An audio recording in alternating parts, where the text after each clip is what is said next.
හරි මේ වගේ එකක් හදද්දී අපි දන්නවා ඌස් කම්ප්ලිමන්ට් හොයන්න නම් ඉස්සෙල්ලා වන්ස් කම්ප්ලිමන්ට් හොයලා ඒකට එකක් එකතු කරන එක තමයි කරන්නේ. එතකොට 100 කියන එක අපි දන්නවා පොසිටිව් නම්බර් එකක් ධන සංඛ්‍යාවක්. ඒක ධන සංඛ්‍යාව අපි කම්ප්ලිමන්ට්ස් හොයන්න යන්නේ නැහැ. කෙලින්ම අපි බයිනරි කරලා බිටු 8කින් ලියලා තියෙනවා.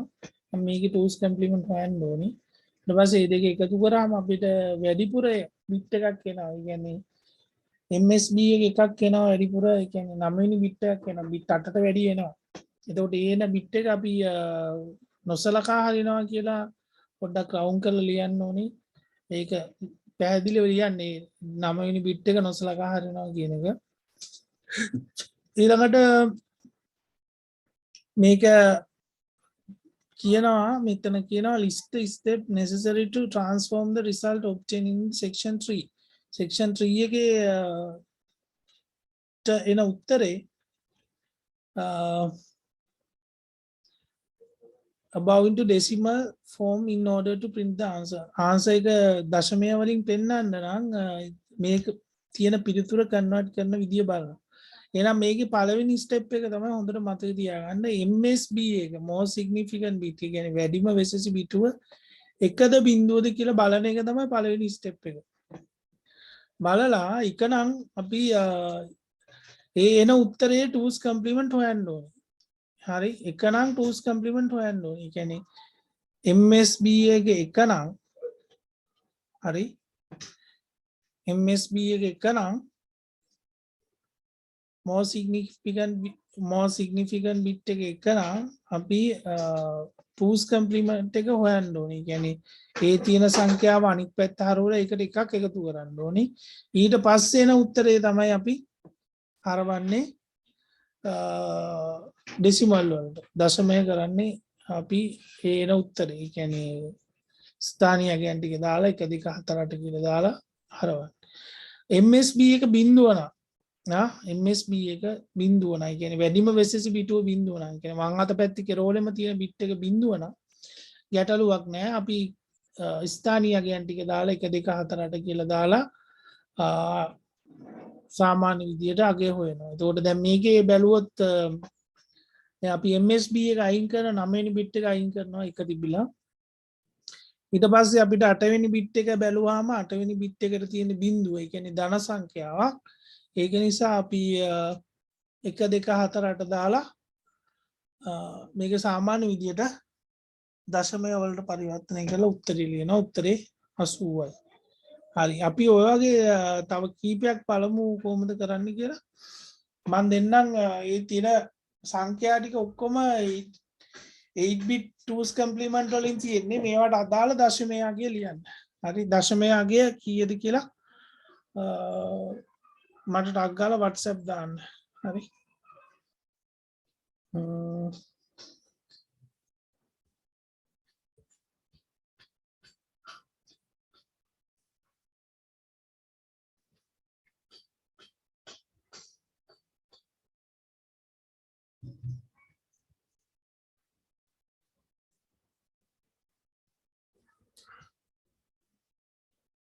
හරි මේකේ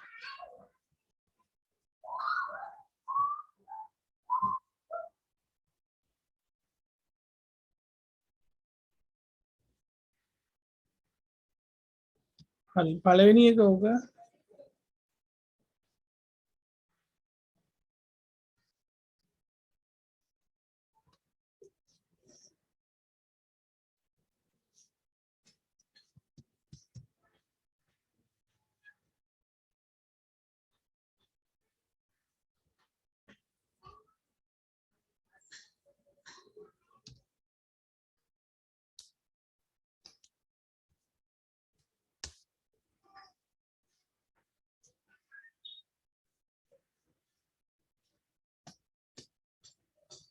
හරි දෙවෙනි එක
හරි මේ ගණන් තුන අදම බලන්න මේ සංඛ්‍යා තුනම තියෙන්නේ 8 bit 2's complement වලින් මේවට අදාළ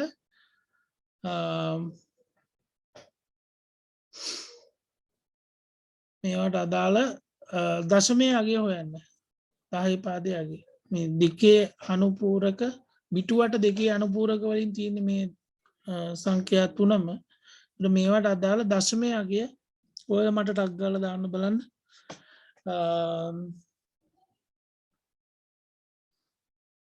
WhatsApp එකට එතකොට මේකෙදී අපි දන්නවා එහෙනම් ඉස්සෙල්ලාම කරන්න ඕනේ MSB එක චෙක් කරන එක. ඒ කියන්නේ වැඩිම වෙසෙස බිටුව චෙක් කරනවා. එක නම් මොකද කරන්නේ?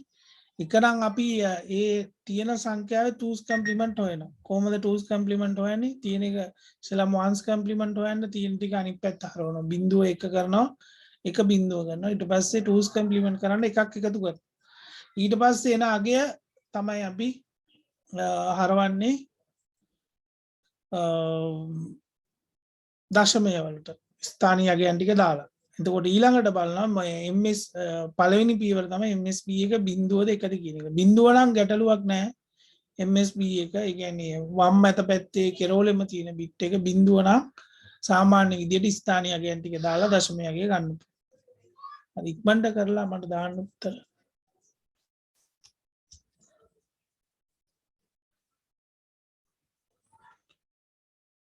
හරි එතකොට උත්තර තමයි පළවෙනි එකට ඍණ 16ක් එනවා ඊළඟට 96යි ඊළඟට ඍණ 113යි හරි එතකොට මේ මුලම පළවෙනි දේ තමයි මෙන්න මේ මුලම තියෙන ඉලක්කම MSB එක නේද most significant bit එක එකද බිඳුවද කියලා බලන එක. එක නම් අපි කරන්නේ මේක අනික් පැත්ත හරවනවා. ඒ කියන්නේ 1's complement හොයනවා ඊට පස්සේ එකක් එකතු කරනවා 2's complement හොයන්න ඒන උත්තරේ තමයි අපි දශමය කරන්නේ. එතකොට මෙතන MSB එක බිඳුව නම් අපිට මුකුත් කරන්න දෙයක් නැහැ. සාමාන්‍ය විදිහට 1 2 4 8 කියලා ස්ථානීය අගයන් ටික දාලා උත්තරේ හොයන්න පුළුවන්. හරි. අපි දැන් මෙහෙම හිතමු මේ තියෙන්නේ සංඛ්‍යාව තියෙන්නේ එකේ අනුපූරකයෙන් කියලා. 1's complement වලින් තියෙන්නේ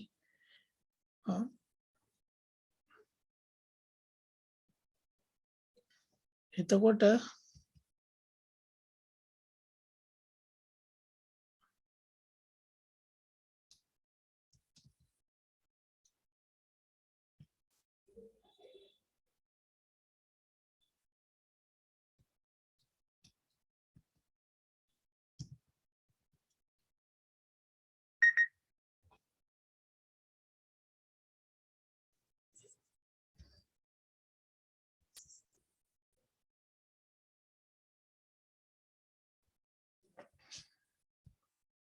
හරි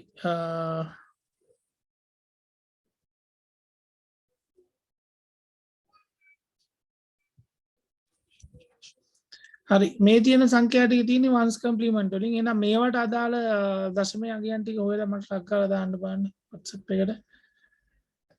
මේ තියෙන්නේ බිටුවට එකේ අනුපූරක ආකාරයෙන් පවතින සංඛ්‍යා තුනක්. මේ සංඛ්‍යා වලට අදාළ දශමය අගය හොයන්න. ඉතින් 1's complement වලදීත් මොකද කරන්නේ? අර කලින් ක්‍රමෙම තමයි අපි sign bit එක ඒ කියන්නේ MSB එක චෙක් කරනවා. එක නම් අපි මේ එන සංඛ්‍යාවේ ආපහු 1's complement හොයනවා. ඒ කියන්නේ මේ තියෙන එක අනිත් පැත්ත හරවනවා. අනිත් පැත්ත හරවලා තමයි අපි ස්ථානීය අගයන් ටික දාලා 1 2 4 8 දාලා දශමය වලට හරවන්නේ. MSB එක බිඳුව නම් අපි සාමාන්‍ය විදිහට 1 2 4 8 දාලා දශමය වලට හරවනවා.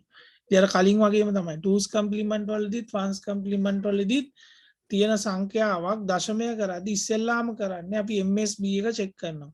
එකනම් වන්ස් කම්ප්ලිමන්ට් වලදී වන්ස් ඒ තියෙන උත්තරයේ වන්ස් කම්ප්ලිමන්ට් වලට හරවලා ස්ථානීයයෙන් දාලා දශමය වලට හරවනවා. බිංදුව නම් සාමාන්‍ය විදියට ස්ථානීයයෙන් ටික දාලා දශමය වලට හරවනවා. හරි. එහෙනම් ඉක්මනට කරලා උත්තරේ දාන්න බලන්න මේ ප්‍රශ්න තුනට.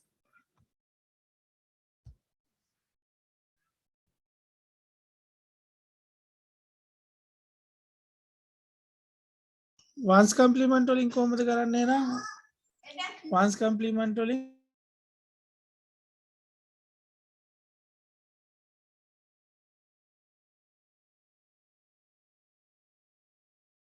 වන්ස් කම්ප්ලිමන්ට් වලින් කරද්දී තර වගේම තමයි මොකද කරන්නේ ඉස්සෙල්ලාම ෆස්ට් බිට් එක චෙක් කරනවා චෙක් කරලා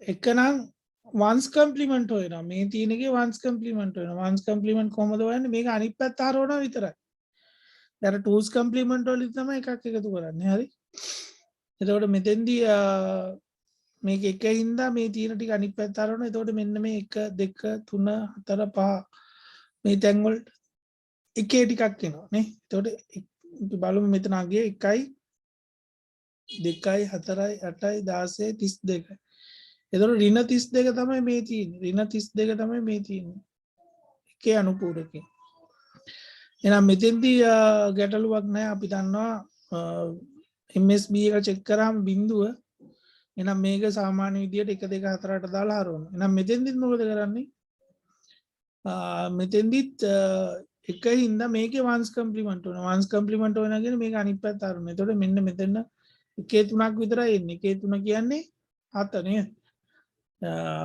ඔව් 1 2 3 නේ ඔව් එතකොට 7යි 7 තමයි අපිට එන්නේ ඍණ 7 මෙතෙන් දෙන්නේ ඍණ 7 ඉතින් ඍණ 7 වන්ස් කම්ප්ලිමන්ට් එව්වාම මෙන්න මේ අගය තමයි ඉන්නේ මොකද කරන්නේ 7 කියන එක ලියනවා එකේ 3ක් 1 2 3 අනිත් පැත්ත හරවනවා බිටු 8කින් ලියා ගන්න. එතකොට මේ ටිකට බිංදු එන්නේ. ඒ ටික අනිත් පැත්ත හරවනවා. එතකොට මේ එකේ 3 එන ටික බිංදු වෙනවා අනිත් ටික එනවා. එහෙනම් හොඳට මතක තියාගන්න වන්ස් කම්ප්ලිමන්ට් වලින් හරවත් කරද්දී වන්ස් කම්ප්ලිමන්ට් ටූස් කම්ප්ලිමන්ට් දෙකේදීම පළවෙනි ස්ටෙප් එක තමයි MSB එක චෙක් කරන එක. කියන වැඩිම වෙසෙස් බිටුව චෙක් කරනවා. එකනම් වන්ස් කම්ප්ලිමන්ට් වලදී ඒ තියෙන මේ අගේ වන්ස් කම්ප්ලිමන්ට් හොයනවා. ඒ කියන්නේ අනිත් පැත්ත හරවනවා විතරයි. හරවලා කියන්නේ බිංදුව එක කරලා එක බිංදුව කරලා සාමාන්‍ය විදියට 1 2 4 8 දාලා හොයනවා. මේක බිංදුව නම් සාමාන්‍ය විදියට 1 2 4 8 ස්ථානීයයෙන් ටික දාලා දශමයගේ හොයනවා. ටූස් කම්ප්ලිමන්ට් මේ තියෙන්නේ ටූස් කම්ප්ලිමන්ට් වලින් නම් අපි ඒත් කරන්නේ ඉස්සෙල්ලාම MSB එක චෙක් කරනවා. most significant bit එක චෙක් කරනවා. වැඩිම වෙසෙස් බිටුව චෙක් කරලා එක නම් මේකේ ටූස් කම්ප්ලිමන්ට් හොයනවා. මේ තියෙන අගේ ටූස් කම්ප්ලිමන්ට් හොයනවා. ඒ කියන්නේ මේකට එකක් එකතු කරලා මේ සෝරි මේක අනිත් පැත්ත හරවනවා ඒකනේ ටූස් කම්ප්ලිමන්ට් කරලා ඉස්සෙල්ලා වන්ස් කම්ප්ලිමන්ට් හොයාගන්න බිංදුව එක කරලා එක බිංදුව කරනවා ඊට පස්සේ එකක් එකතු කරනවා එතකොට එනවා ටූස් කම්ප්ලිමන්ට් ඊට පස්සේ ඒ නාගයට 1 2 4 8 දාලා උත්තරේ හොයනවා යෝග හොඳට මතක තියාගන්න ඕවා ප්‍රශ්න අහනවා විභාගයේ ප්‍රශ්න වලට ඇවිල්ලා තියෙනවා හරි A level විභාගයේ ප්‍රශ්න වලට ඇවිල්ලා තියෙනවා මේ තියෙන්නේ 8 bit වන්ස් කම්ප්ලිමන්ට් වලින් තියෙන්නේ 8 bit වන්ස් කම්ප්ලිමන්ට් වලින් තියෙන්නේ මේකේ දශමයගේ කීයද ඊළඟට ආයෙනවා මේ 2's කම්ප්ලිමන්ට් වලින් තියෙන්නේ 8 bit 2's කම්ප්ලිමන්ට් වලින් තියෙන්නේ එහෙනම් මේකේ දශමයගේ කීයද ඉතින් ඕක පොඩ්ඩක් මතක තියාගන්න එහෙනම් අදට අපි